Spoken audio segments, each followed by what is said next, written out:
good to be out again. So much data to be collected. But I'm sure you can't wait to try out my invention. Do you see a boxy white tool with a yellow handle that looks like it could be some kind of blaster? There it is, the multi-tool. The first thing it does is analyze things. Hold down the trigger and point it at, let's say, that rubber duck.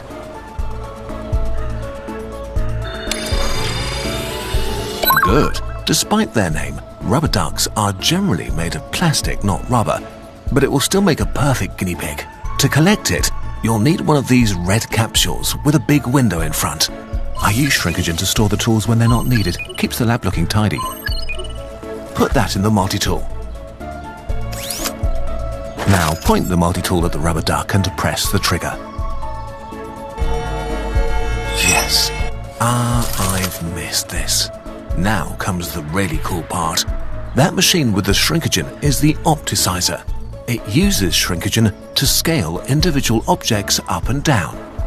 I technically shouldn't let you use it, but a small experiment won't hurt anyone. Put the capsule with the rubber ducky on that circle to the right of the machine. Let's scale it up and make a huge rubber duck. I have many more shrinkagen tanks stored away. We can use this one up. Set the lever on the opticizer to the mountain icon and push the yellow button. The hologram outside is showing you what it will look like. Now press the button to send the giant rubber duck into the world.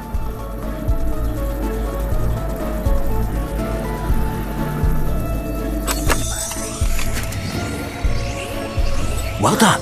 Now, to take a look at the new giant duck, we will get huge ourselves. Go to the other machine, the scalevator, and set its lever to the mountain icon. Then, press the button when you're ready to see what this lab can really do.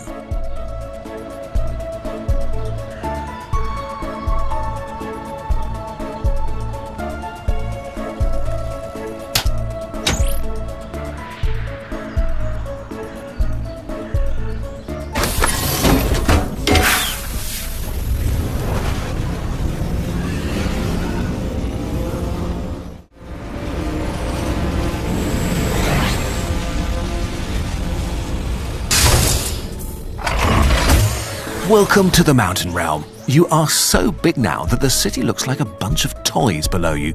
Speaking of toys, I have one more thing to show you. Let's take this ducky for a ride. Grab the controller with the little antenna in front of you. This is the duck drone. Duck can reach and manipulate things outside while you stay safe and cozy in the lab. It has lots of useful tools. This one, the claw, grabs when you press the trigger on that controller. Use it to pick up the rubber duck, then we'll do a little obstacle course. You could fly out to, let's say that lighthouse out on the lake and take a turn around it.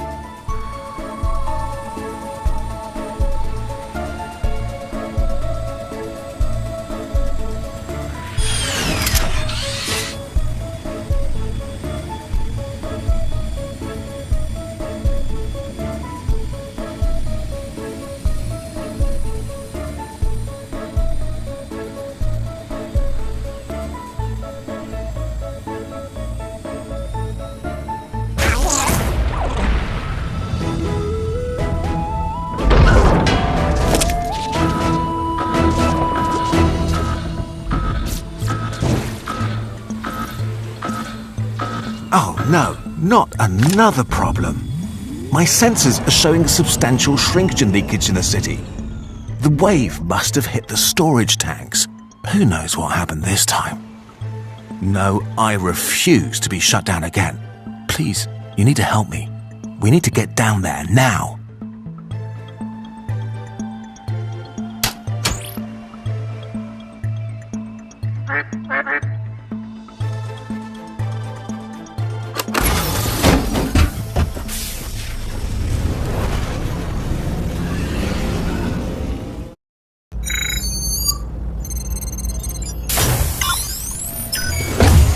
Wow, they are marvelous. I mean, horrible. The sensor report says the shrinkagen tanks are completely empty. So those ants must have soaked up a lot of it. But now they're starting to eat the city. We need to figure out how to stop them. Grab the multi-tool to get some data.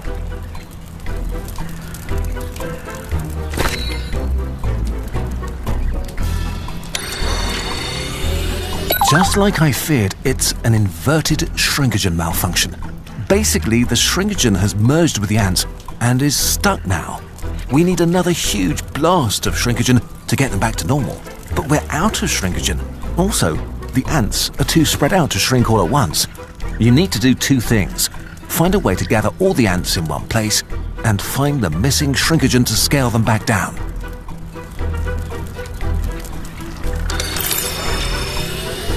Another duck? Shouldn't you be at your own lab? And it's gone. Strange. Keep an eye out for more ducks, would you? I'll track them in the collections page of the lab tab.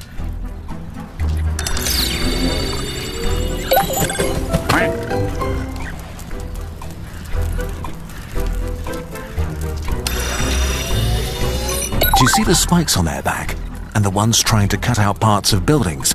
These must be leafcutter ants. They're called that because they cut and collect bits of plants to tend their gardens. They're super strong and have complex societies. They won't be easy to handle. Cardboard and foam? What an odd flavour for a donut.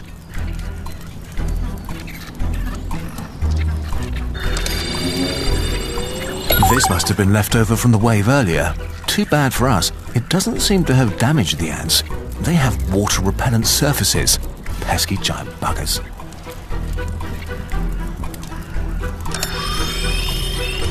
This is a major leafcutter ant. Majors are the biggest of the 4 subgroups of leafcutter ant workers. They're basically the soldiers of the colony.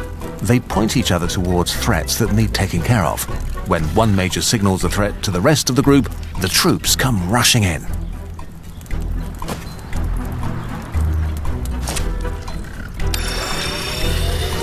This one is a miner, one of the smaller leafcutter ants.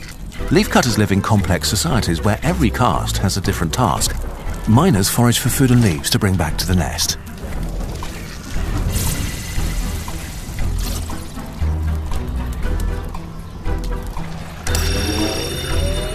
A volcano?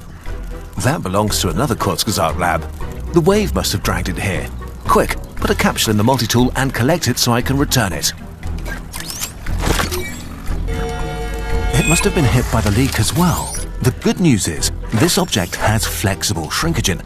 Put it in the opticizer to scale it up and harvest its shrinkogen. Now move the yellow lever to the correct scale and press the button to extract the shrinkogen. Good. I sent that back to the energy lab and saved the shrinkogen. It was probably not the only one. If you can find the others, we can collect enough shrinkogen for the ants. This is a bacteriophage, or bacteria eater. I can't believe the wave washed it all the way out here. They're found everywhere there are bacteria, but this one belongs to another Kurzgesagt lab. Let's grab a capsule and collect it so I can return it. More inverted shrinkogen, but the blast must have been below the malfunction threshold. This shrinkogen is flexible to harvest. We just need the opticizer to rescale this. Return this to its original size so we can harvest the shrinkogen back. It feels great to be back in the scaling game, even with those giant ants and all.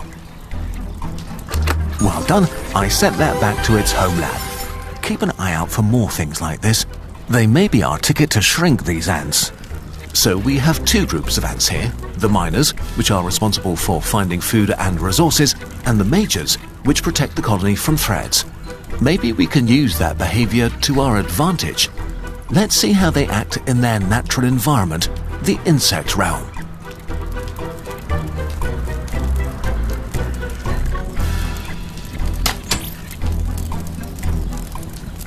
Off to the insect realm.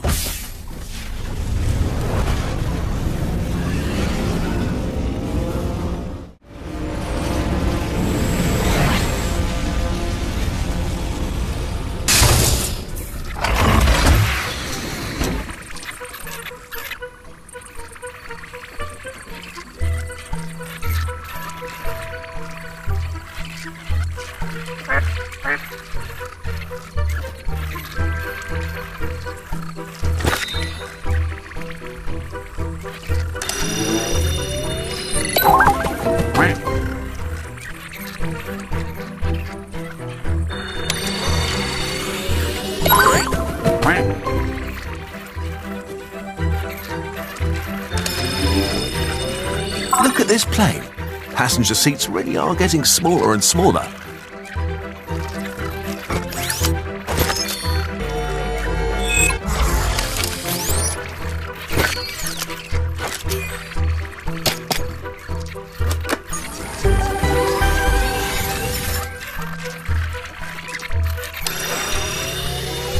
This ant must be the queen ant. It's much bigger than the rest, even bigger than the majors. Plus it has a crown on its head. A telescope. It's amazing what you can do with a set of curved mirrors in a tube.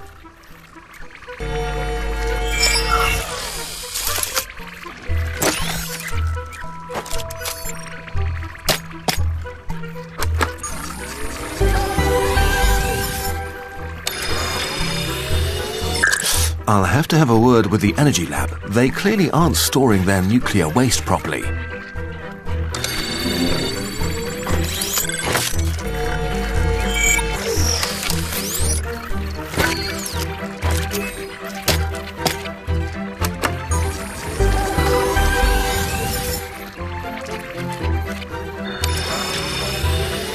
Look, there's one of the minor ants doing its job, collecting food and leaving a trail of pheromones to tell the others where to go to get more.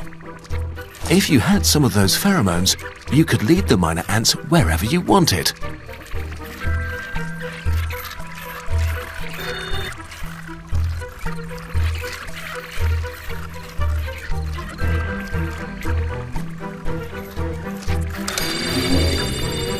The Mars rover? You're a long way from home, aren't you?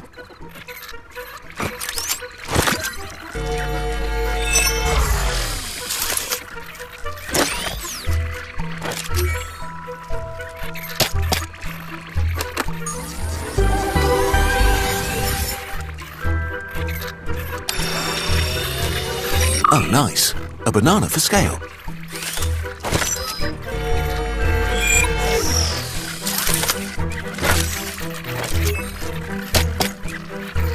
Great, that was all the shrinkagen to be collected around here. Now, let's get those ants all together so we can shrink them.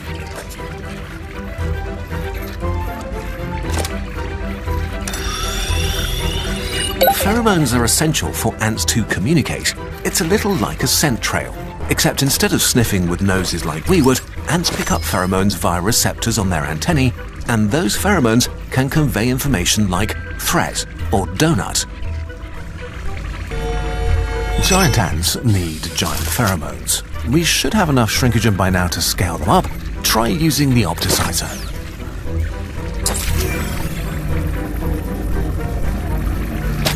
Now you need to deploy them, so again, push the yellow button on the opticizer.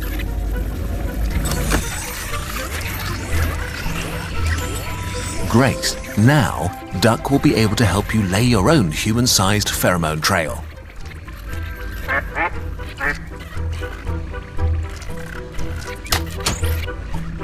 Back to the human realm we go.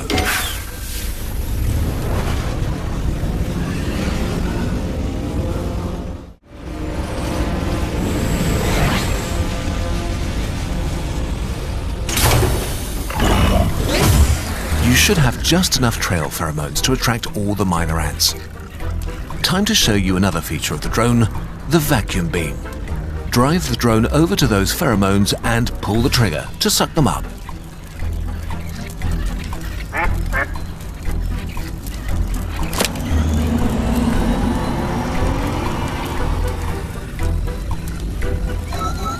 Now you can use the drone to lay a path. Pull the trigger to spray pheromones at the ground. Try to lead them to the intersection in front of the donut shop. That seems like a safe place for them to gather until we can shrink them. That's a good spot. Just do that a few more times to make a path from the ants to the donut shop. Good. You've got the start of a trail. Almost there. One more spray should do it. That's the minor ants gathered up. Now we just need to get the major ants together so we can shrink them all with one good blast of shrinkagen. Let's go back to the insect realm and see what we can find to attract the major ants.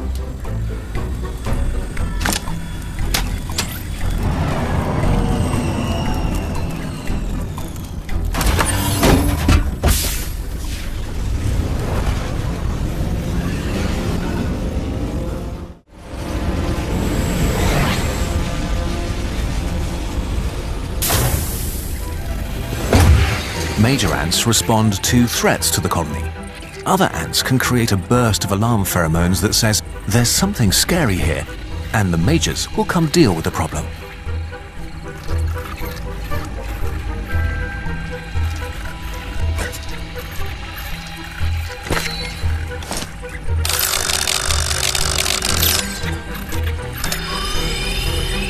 The major ants seem awfully interested in this bottle. There was another ant in there. It must be releasing alarm pheromones that are making the major ants react. Unfortunately, even though you freed it from the bottle, it's still stuck in that water drop. Thankfully, ants don't get their oxygen by sucking air into their lungs, so the water doesn't get inside very quickly. But they do have openings in their body, so they can't stay alive in that drop forever. If you collect it, maybe we can help it out. At this size, the forces holding the water drop together are stronger than the ant. You may be able to help by manipulating the scale of the water drop around it. We have enough shrinkage to do that.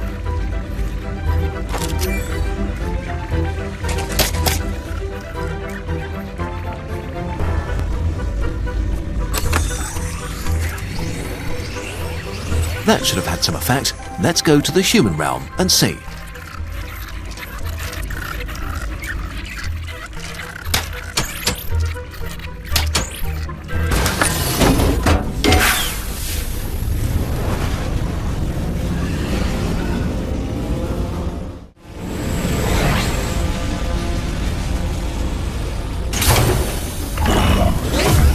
The forces that make water molecules stick together are strongest at the edge of a water drop. So as soon as the drop is so big there's more middle than edge, the water drop breaks apart. These alarm pheromones indicate that this ant sees us as a huge threat. It's trying to call in reinforcements to protect the colony. And here come the major ants, ready to eliminate the threat, which in this case is us, so you might want to hurry. We have plenty of shrinkagen to take care of all these ants. Just grab that other capsule, put it in your multi-tool and blast those ants. There, perfectly regular-sized leaf-cutter ants going home to their perfectly regular-sized colony. I'd say that's a job well done. But let's make a quick trip up to the mountain realm to make sure we got them all.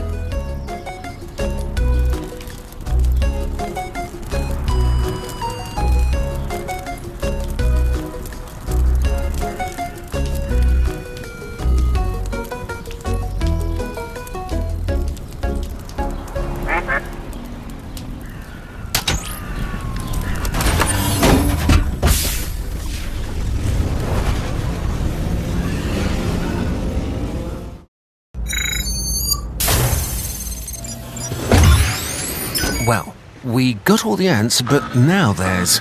Is that a tardigrade? That's incredible. We have to go see it up close. Take us back to the human realm.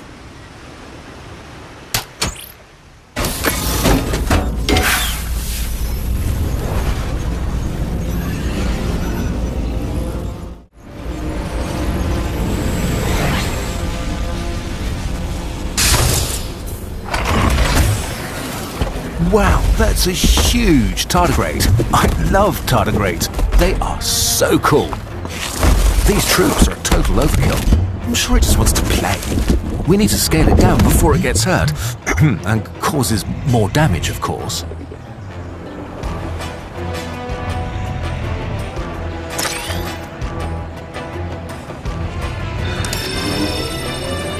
What are all you lab ducks doing out here? Shit, go away. It seems like the shrinkagen leak is still wreaking havoc on the other labs. That's more tidying up for us, but also more shrinkagen for the tardigrade. Let's get to it.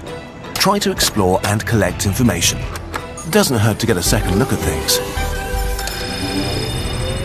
Oh, a coronavirus. Good thing you found that. Don't worry, the lab containers will keep it from spreading.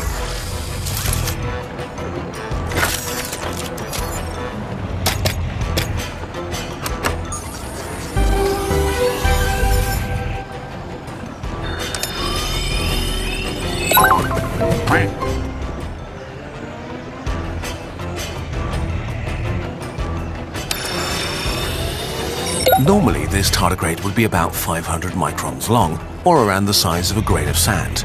Even though they're so small, they can withstand all sorts of extreme conditions. Stuff that would surely kill you is no problem for them.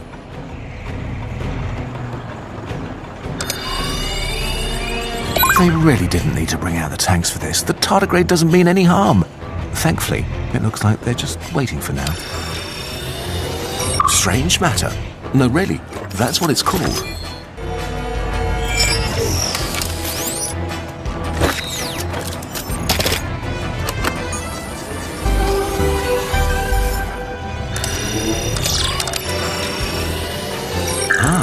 Caffeine. Probably one of humanity's favourite molecules.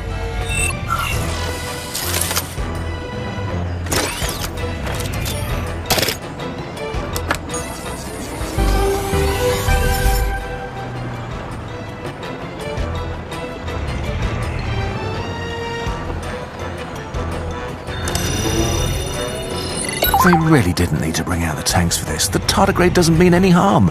Thankfully, it looks like they're just waiting for now. Tardigrades are aquatic creatures. They're often called water bears. Even the ones that live mostly on land have a thin film of water over their bodies. It helps them feel cozy and stay active. We need more clues. This is the perfect opportunity for you to visit the bacteria realm. I love seeing tardigrades in their natural environment, and we might get an idea about how to deal with them.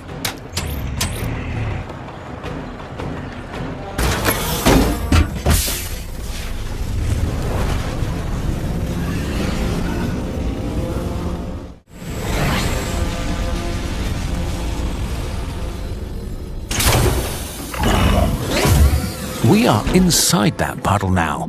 Water may look empty to you most of the time, but here in the bacteria realm, you can see that there's a whole other world that's full of life, including tardigrades.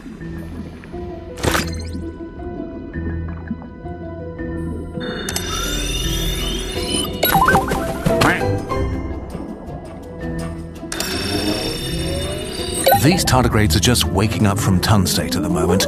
Lots of things can cause a tardigrade to go into its tun state: heat, cold, dehydration, high pressure, or lack of oxygen. These ones might have been dehydrated until that wave came along.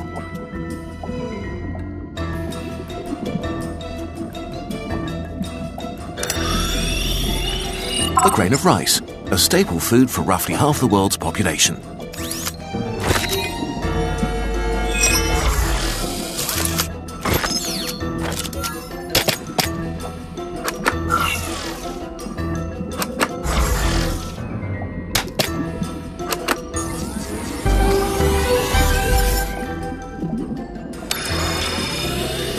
That's no moon. Wait, no. Yes, it is.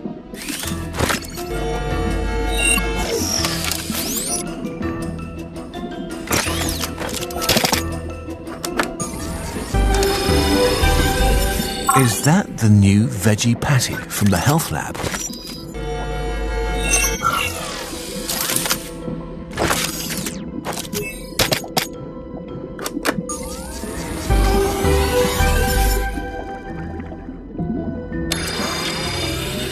Tardigrades are like little tanks, but when they don't like the environment, they go into an inactive tun state, where they basically put being alive on hold. Getting the big one into its tun state would make it a lot easier to scale down.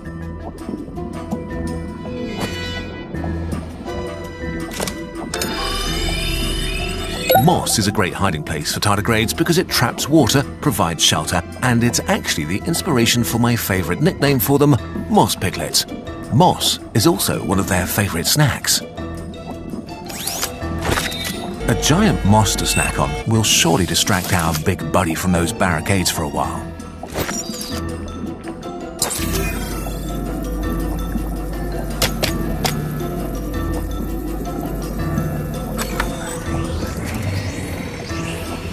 Too bad we didn't bring a little ranch dressing.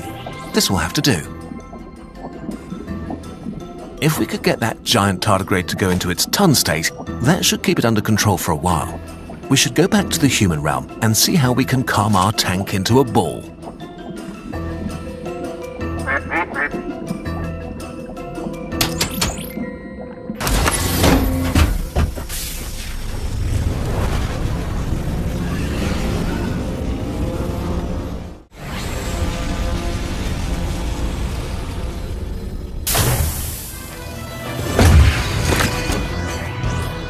Now then, there are lots of ways to make a tardigrade go into its tun state. High pressure, lack of... The easiest way to get the tardigrade into its tun state is probably to cool it down or find a way to dry up its watery coat. Ice cream is stored around 0 degrees Fahrenheit, so using this to chill the tardigrade is worth a try. We just need to lure the tardigrade closer. That moss should be perfect. Bring it over there with the drone.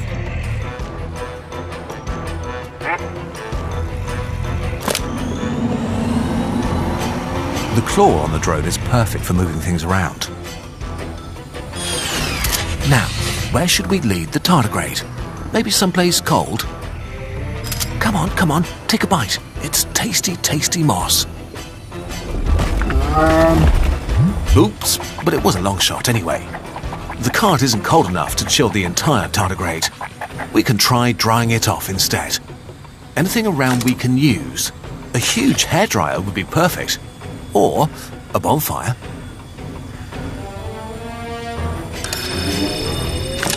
Those bits of wood don't make a very good barricade anymore, but they could make a great fire. The heat would dehydrate the tardigrade, and at this distance, we wouldn't accidentally roast it.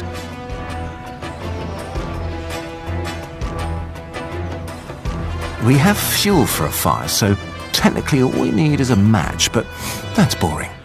There are much cooler ways to create a spark. Let's swing by the molecular realm.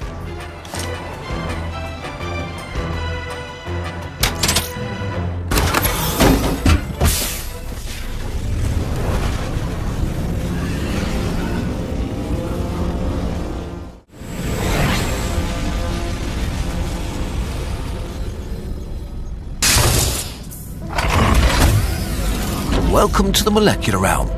Remember that broken barricade? These are its molecules, plus some from the air around it. This is a cooling tower. It cools water by exposing as much of the water's surface to air as possible.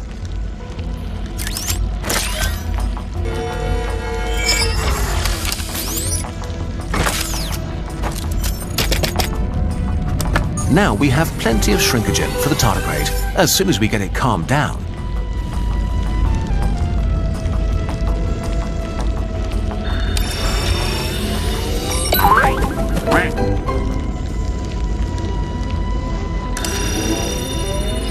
Oxygen is a key ingredient of fire, but regular oxygen molecules bouncing into things don't cause fires. If they did, we'd be in a lot of trouble. For the oxygen molecules to react with the fuel, we'll need more and stronger collisions. Fire needs fuel. Anything with both carbon and hydrogen atoms will burn if you get it hot enough, so these cellulose molecules in the wood should do just fine. We need these oxygen molecules to speed up. The duck drone has just the perfect gadget.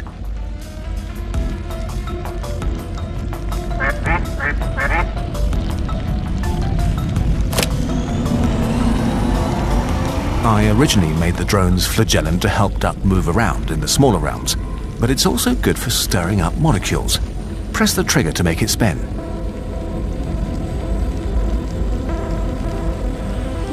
With enough force, oxygen molecules are able to break down the bonds between molecules in the wood, releasing energy and light. Fire is chemistry and physics in action.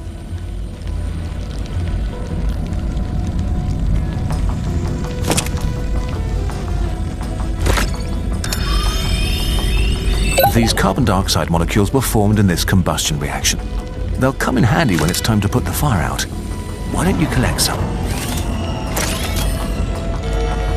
Carbon dioxide is heavier than oxygen, so large quantities of it can get in between the fire and its fuel, cutting off the combustion reaction.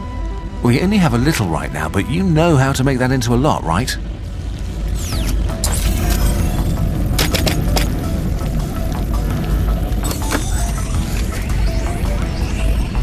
A few molecule-sized molecules wouldn't be enough to put out a fire, but a few giant molecules will be.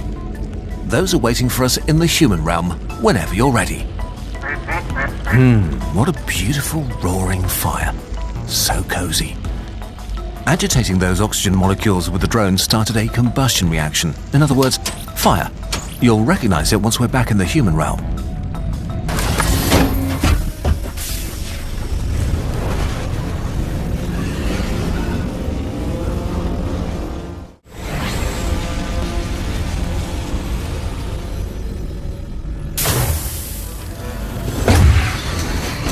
Here it is. Bet you wished you had some marshmallows now. See the steam coming off the tardigrade? That's the film of water around its body evaporating. It will go into its ton state shortly and stay there until you can shrink it down and return it to the water. Don't worry, in that state it can survive almost anything. It'll be fine. Scientists don't know everything about how the tardigrade ton state works yet, though tardigrades can use a certain kind of sugar to replace the water in their bodies, and that protects their internal structures.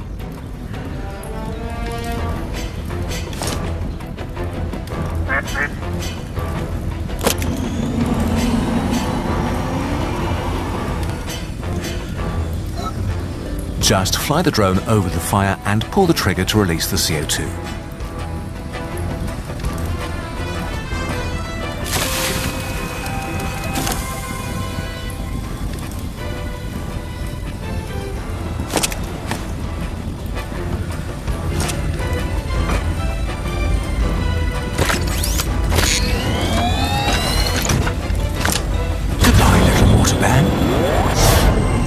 That was exciting, wasn't it? Now, let's get rid of that giant rubber duck. We don't want it reminding everyone who's caused all this trouble. Head to the mountain realm when you're done here.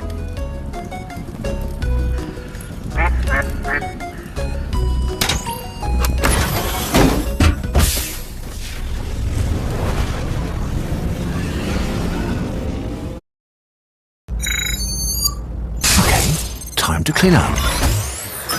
Oh, what now? Ugh, it appears something large and slimy is oozing through town. Back to the human realm we go.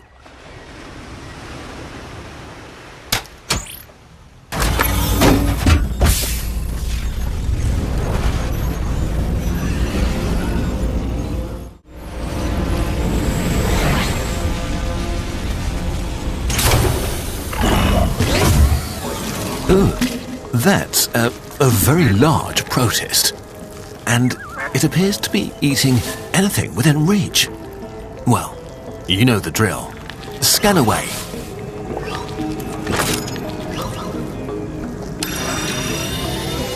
In the microscopic world, eating works a little differently. Some protists produce their own food through photosynthesis, and some hunt.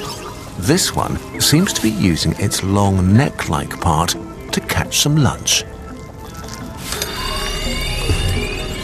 Another Kurzgesagt lab must have been hit by the shrinkogen leak. At least fixing these will give us the shrinkogen we need to shrink that protist.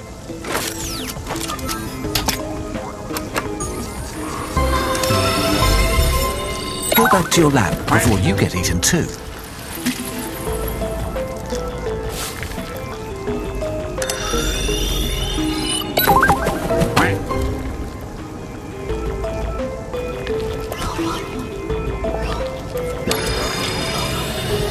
That's a primordial black hole. These are thought to have formed just under a second after the Big Bang.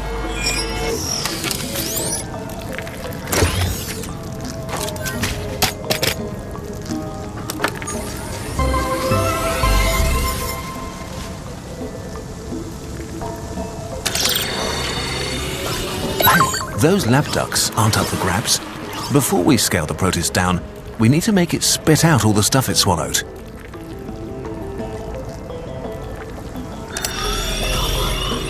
This puddle is probably where the protist came from. Most of them live in water. With just one cell and no means to reach it, it's best to live surrounded by water to begin with.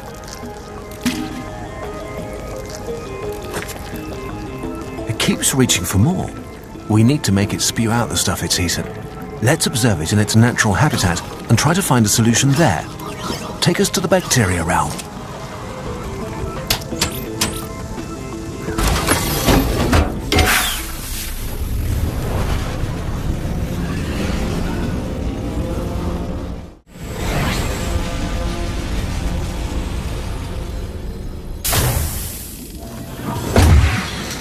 Welcome back to the bacteria realm. We're inside the puddle now. Protists are common inhabitants of this realm. Have a look at those critters. You don't go on a micro safari every day. This is an amino acid. They make up proteins, so they're incredibly important to your ability to be alive.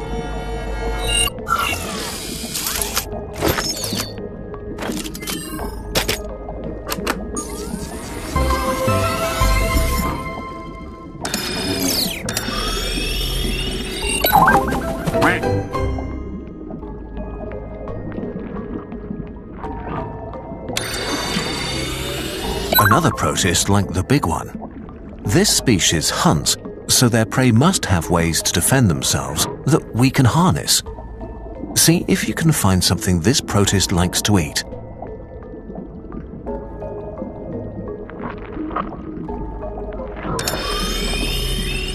This is an amoeba, another type of protist. You can tell because they have pseudopods, little bulges that kind of resemble feet.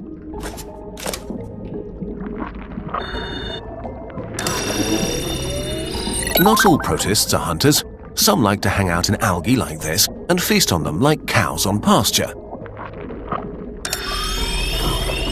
LED bulbs are more energy efficient than the old light bulbs.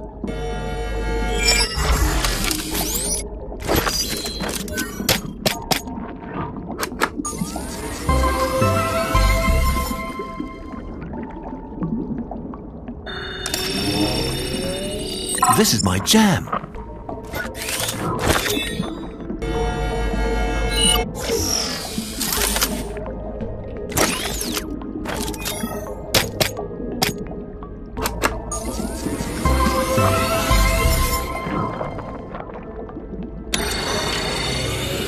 This is a diatom, another type of protist that does photosynthesis.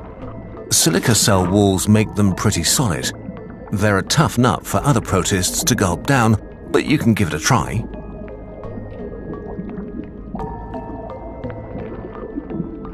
Be careful to stay out of range of that neck, or the protist might decide to eat duck.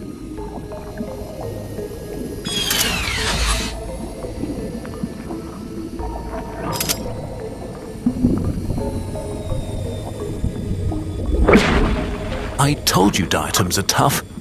Ah, you found bacteria. These bacteria look humble compared to the protists, but they spread everywhere, thanks to their clever survival strategies.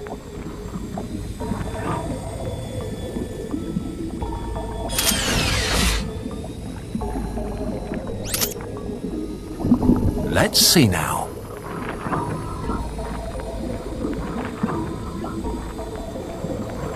As you can see, these bacteria have an ingenious method of spreading.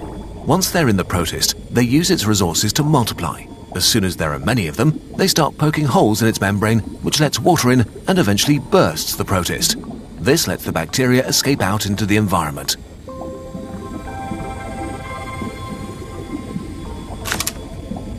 So bacteria have ways to get out of protists again, even after they were eaten. Usually that doesn't end well for the protist, but we don't have to go that far. We just need to make the protist release its human-sized snack.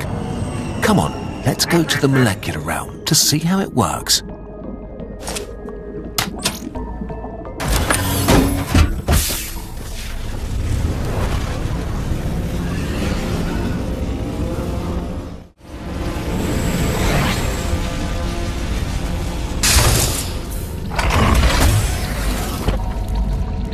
We're in the molecular realm, but this time you're getting the literal inside scoop. You're on the inside of a protist, standing on the membranes holding it all together. Didn't think this is how your day would go, huh? Ah, a vaccine. Let's get that back to the health lab, where it can do some good.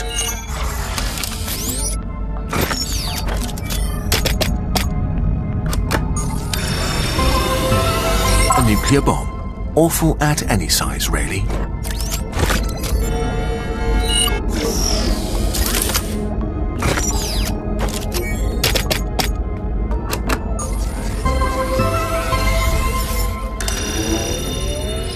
That's not just any asteroid.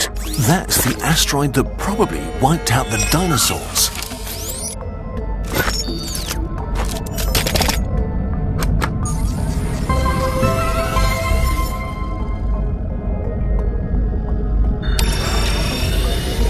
Rabies, the deadliest virus on Earth. We should definitely return that to the health lab right away.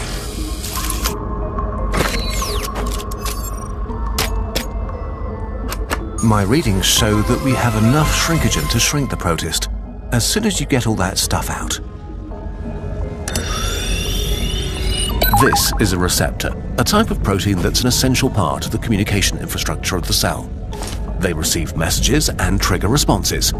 Each of them is tailored to fit a very specific signal protein so that there is no unnecessary chatter inside the cell.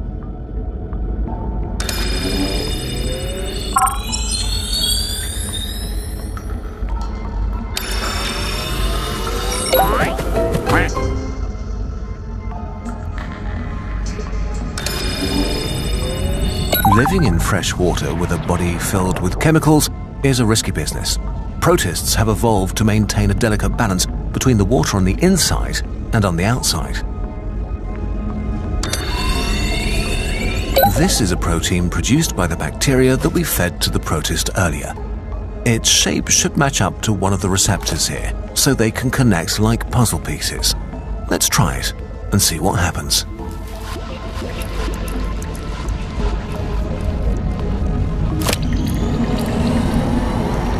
Grab one of those proteins and drop it onto the matching receptor.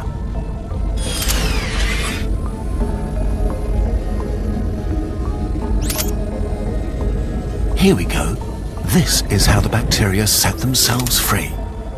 That protein is making a hole open in the surface of this protist. And you and I will snatch that concept right up.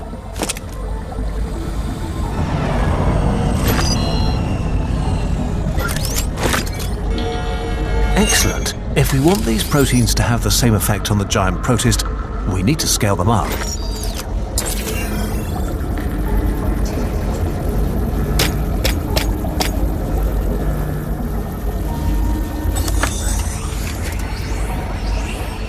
That should do it.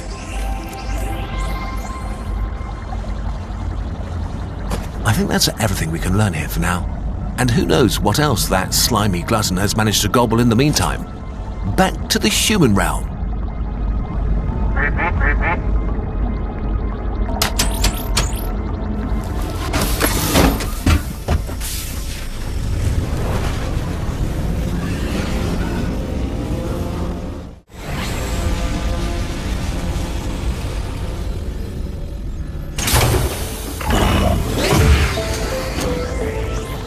The protein only works from the inside, but we can't wait until the protist finds it. Feeding time. The drone is your best bet for feeding the proteins to the giant protist.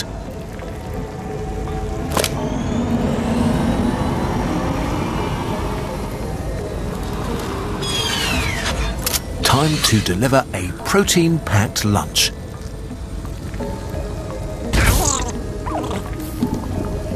Oh, don't worry. Duck has been through worse.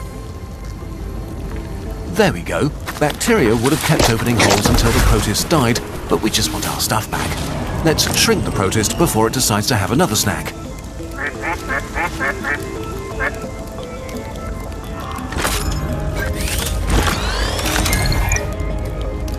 Well done. Again. Third time's the charm, right? Now then, didn't we still have something to do in the mountain realm?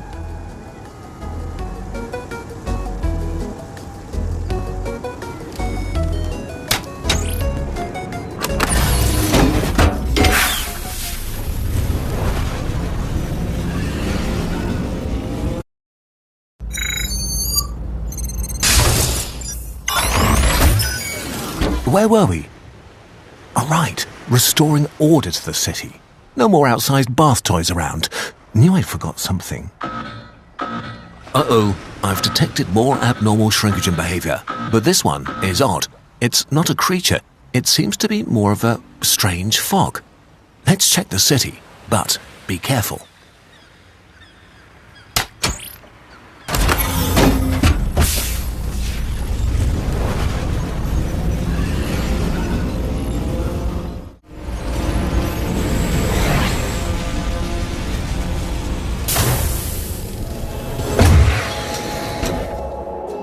Here we are back to our regular size. So what would you say is the problem this time?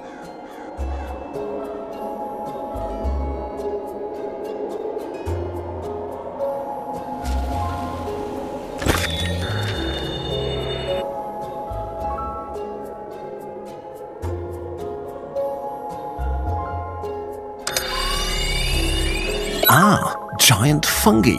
That certainly is a problem. Fungi grow quickly and are incredibly good at breaking down organic matter, up to and including rocks. I'm sure you can guess what that would mean for the city.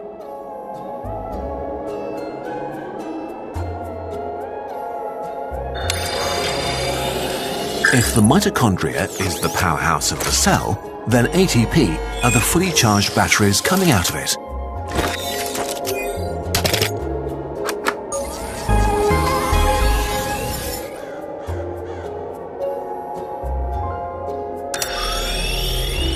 A resistor.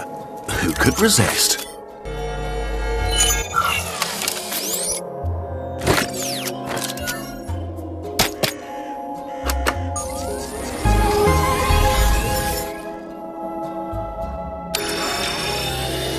Actually, only a small percentage of fungi grow mushrooms, which are the fruit of the fungi.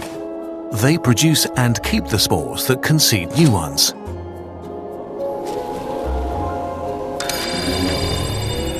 These are spores, packets of genetic material, like millions of plant seeds. Only the few that reach warm, dark and damp surfaces will grow. If you don't get rid of them, the flooded city will be a fungi forest in no time.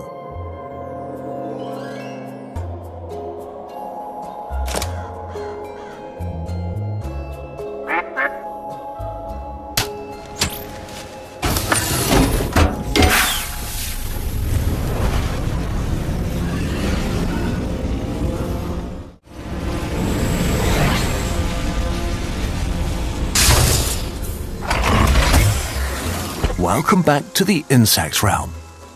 See anything interesting?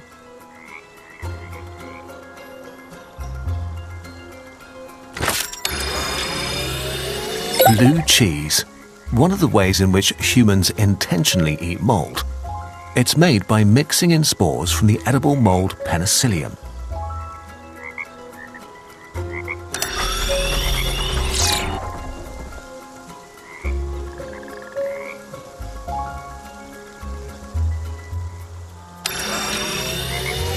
Fungi actually help create soil by breaking down organic matter, including rocks.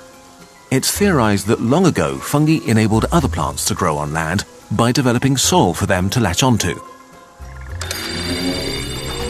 Oh dear, this is not a good place for a city.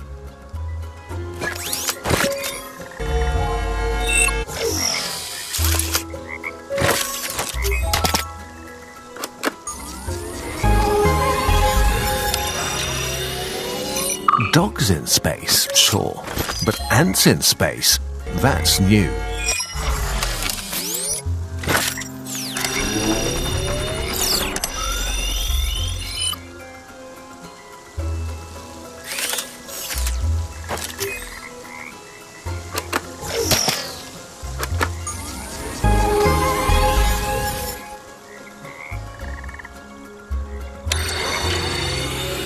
This fungus can fling its little orange orbs full of spores up to 6 meters away. This is why the species is called cannonball fungus.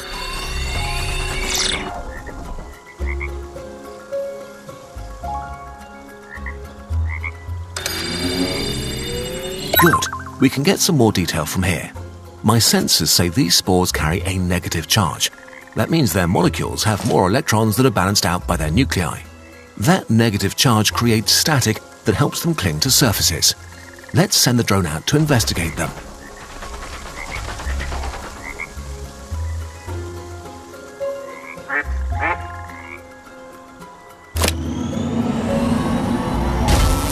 When negatively charged particles touch something that conducts electricity, the extra electrons jump ship and travel through the metal, creating a static shock. Thankfully, Duck has a tool called an electrostatic collector that has positively charged plates. Since negatively charged things are attracted to positively charged things, you can use it to attract the negatively charged spores. Go on, try it out. Nicely done. The electrostatic collector works great here, but if we want to gather up all the spores in the city, we're going to need a lot more power than the lab can supply.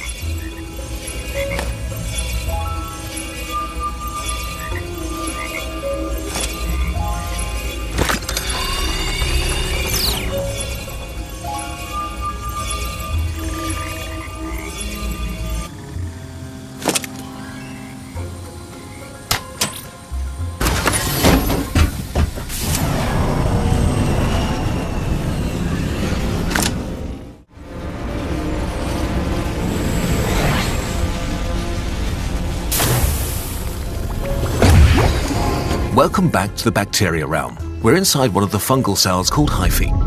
This is the part of the fungi that does the growing, so it needs quite a bit of energy. See if you can find its energy source.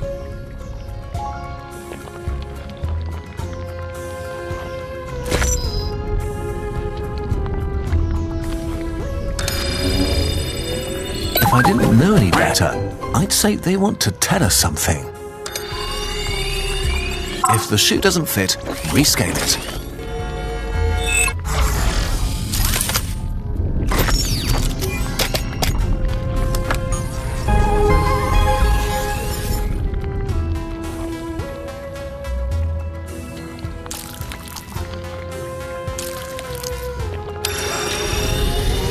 Alas, poor Yorick, the health lab probably wants you back.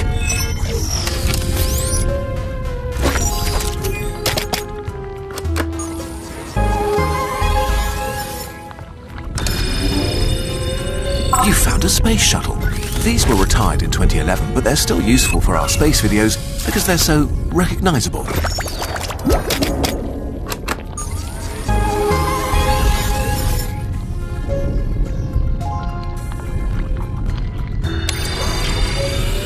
Hold on, is that grain of sand conscious?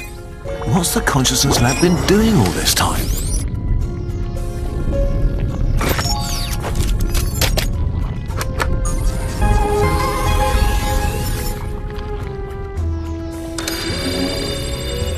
Here we are, mitochondria, powerhouses of the cell. They're responsible for turning nutrients into energy that the cells can use.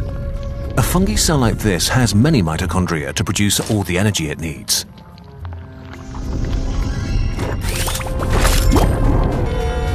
A cellular battery should give us power, but it might need to be a lot bigger.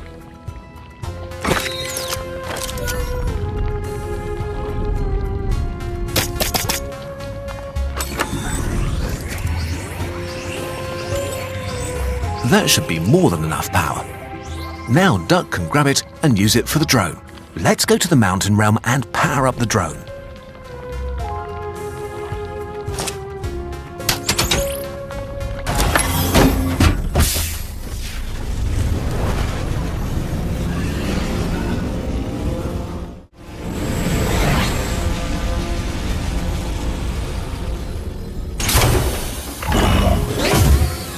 And here we are. Wow, that spore cloud has really spread. Good thing we have a way to gather it up. Use the drone's vacuum beam to pull in that mitochondria and power up.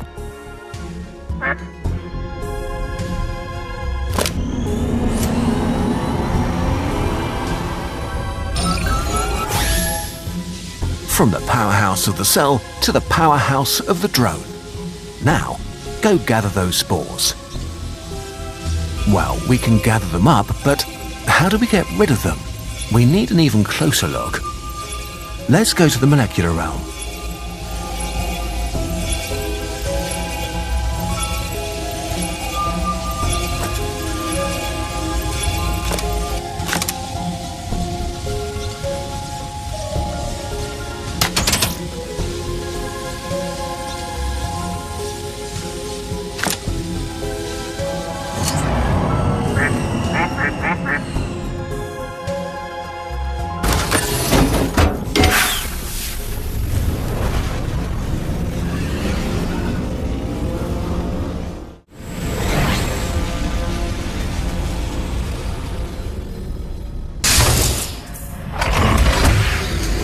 We are on the surface of one of those spores.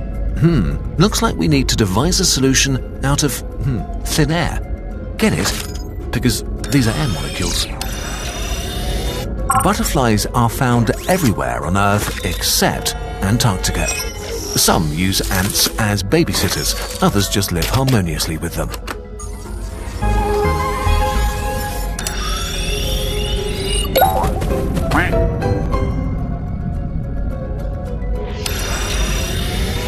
Oh look, a duck coin. Probably doesn't scale well.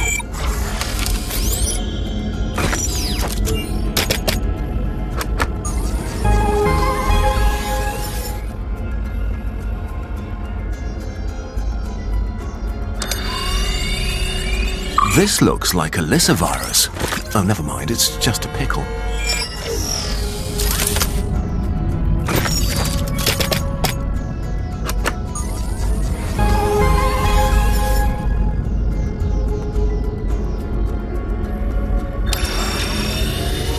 Always good to have spare batteries around.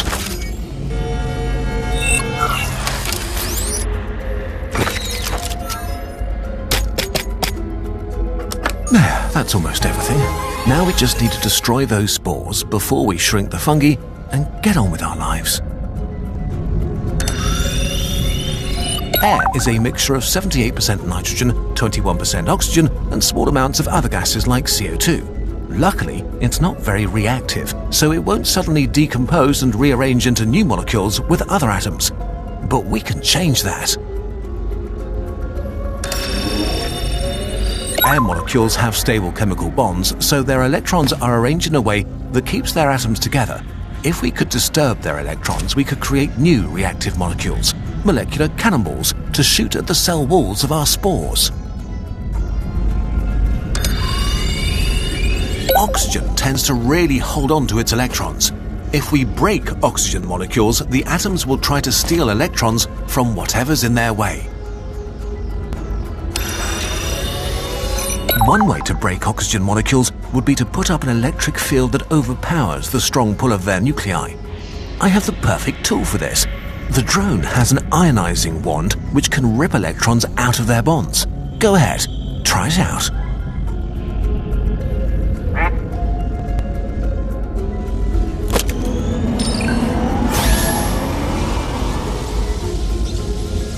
See how the wand sparks when you press the trigger?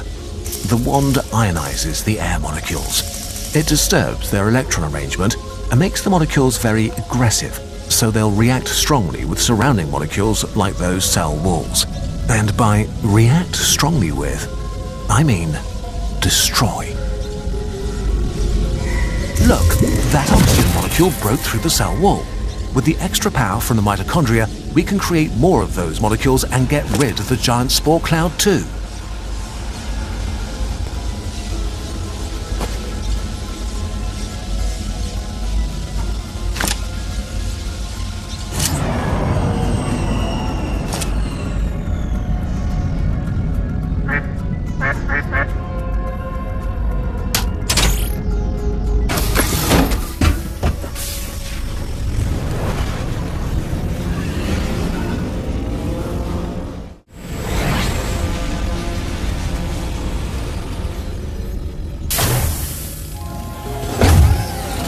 Ready to zap some spores? The electrostatic collector is automatic, so all you have to do is press the trigger.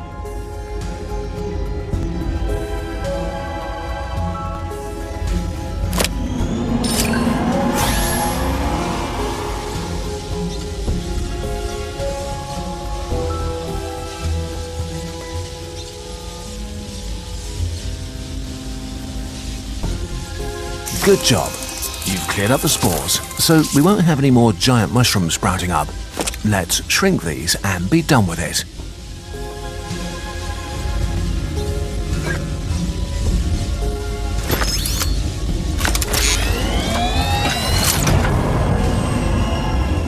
That's the last one. Well done. The rubber duck. Ah, yes. Let's take care of that as the last order of business and call it a day.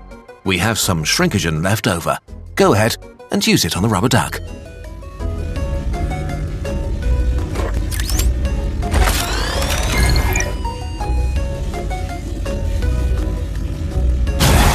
Let's take one more look at the human realm just to be sure.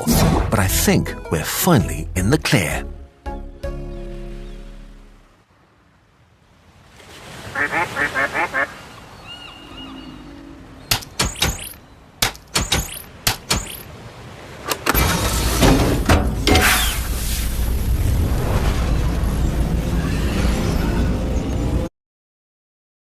Everything looks good to me. That was a wild ride. I can't wait to evaluate all that data. My next experiments will go so much better than those bloopers in the past. Are you calling me a blooper? So there is something I haven't really told you up until now. Remember I said things can get tricky with shrinkagen? Well, this is how I know. But you were supposed to be locked away. The other ducks tried to warn you I was close. I just couldn't stay away when I noticed that beautiful creature out on the lake. You mean the big rubber ducky? We've already put it back to normal where it belongs. What? How dare you? I will unplug you once and for all. Oh, thank you, guys. Quick, the ducks brought us enough for one last blast.